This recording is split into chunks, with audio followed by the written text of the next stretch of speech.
Sir நம்ம சித்தா கான்செப்டில் சொல்லுவாங்கல்ல சார், சுக்குக்கு மிஞ்சிய மருந்தும் இல்லை, சுப்பிரமணியனுக்கு மிஞ்சின கடவுளும் இல்லை. அப்படி இருக்கப்ப சுக்கு தான் பெஸ்ட்டு.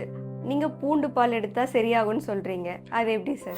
சுக்கு மிகச்சிறந்த மருந்து. சுக்கு என்ன விஷயம்னா தனியாக ராவாக சாப்பிட முடியாது. ஆனால் சுக்கை வந்து நீங்கள் சுக்கு மிளகு திப்பிலி அந்த காம்பினேஷன் வந்து திரிகடுக்குன்னு சொல்லுவாங்க. திரிகடுக்காக எடுத்துக்கிறப்ப அதில் ஏகப்பட்ட மருத்துவ குணங்கள் இருக்குது. அந்த திரிகடுகை நிறைய மெத்தடில் நிறைய அனுமானங்களில் மாற்றி மாற்றி சாப்பிட்றப்ப ஏகப்பட்ட மருத்துவ குணங்கள் இருக்குது. ஆனால் அந்த சுக்குவை தனிப்பட்ட முறையில் எடுத்துக்க முடியாதுன்றனால தான் பூண்டை வந்து தனிப்பட்ட முறையில் அழகாக பாலில் வேக வச்சு ஈஸியாக சாப்பிட்லாம். அதனால தான் சுக்கை டே டு டே ப்ராசஸில் யூஸ் பண்ணுறதை விட பூண்டை ரெகுலராக டெய்லி யூஸ் பண்ணுறது ரொம்ப ஈஸி. அதனால தான் பூண்டு பாலை நம்ம ரெக்கமெண்ட் பண்ணுறோம். ஸோ பூண்டு பாலை நீங்கள் ரெகுலராக எடுத்துகிட்டு வரப்போ அது சுக்கு எந்த அளவுக்கு மருத்துவ குணம் செய்யுமோ அதுக்கு நிகராக எல்லா சிஸ்டத்துலையும் digestive system, respiratory system, nervous system எல்லா சிஸ்டத்துலையும் செயல்பட்டு ஒரு காயக்கற்பமாக செயல்பட்டு நம்ம உடம்பை எந்த நோயும் அணுகாமல் ஈஸியாக நம்மளோட எதிர்ப்பு சக்தியை அதிகமாக்கும். அப்படின்றத தான் பூண்டு பாலை ரெக்கமெண்ட் பண்ணுறோம்.